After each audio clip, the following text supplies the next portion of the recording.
Voici donc le troisième avant-propos et qui va être suivi de trois introductions. Eh bien, paradoxalement, ce que je veux vous dire dans ce troisième avant-propos, c'est que l'introduction n'a rien d'urgent. Je souhaite en même temps que j'ai écrit cette contre-histoire d'une manière très libre, que sa lecture soit également très libre. Et pour des raisons d'économie de l'attention chez le lecteur, eh bien, je préconiserais plutôt que l'on suive les messages, les enregistrements que je vais faire à ce propos et qui invitent à aller dans tel ou tel endroit du livre, à tel ou tel chapitre. L'introduction n'est pas urgente. L'introduction consiste à développer ce que je vous ai déjà dit dans le second avant-propos, c'est-à-dire que cette histoire des origines du christianisme, je la fais commencer au IVe siècle parce que au premier et même au deuxième et au troisième, il ne s'agit pas du christianisme, mais il s'agit du pré-christianisme. Le christianisme que nous connaissons commence au IVe siècle.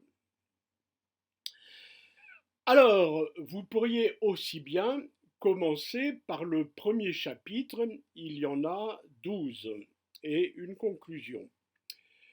Le premier chapitre s'intitule La fin des persécutions.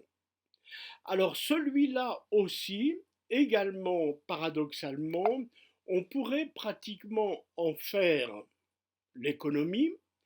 Il n'est pas indispensable au stade où l'on en est de connaître toute l'histoire, complexe d'ailleurs, des persécutions. Il faut savoir que la dernière se termine en 311 et peu importe de savoir ce qui caractérise celles qui les ont précédées.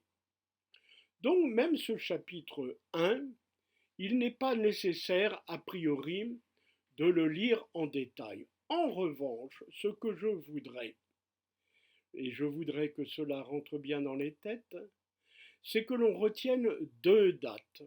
Et ces deux dates figurent en sous-titre sur la couverture du livre, c'est 313 et 380.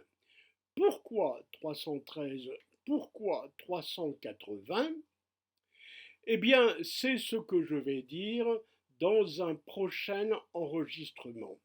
En tout cas, ce que je voulais vous dire aujourd'hui, c'est peu importe l'introduction, peu importe le premier chapitre, gardons en tête ces deux dates et gardons-les en tête tout au long de la lecture du livre.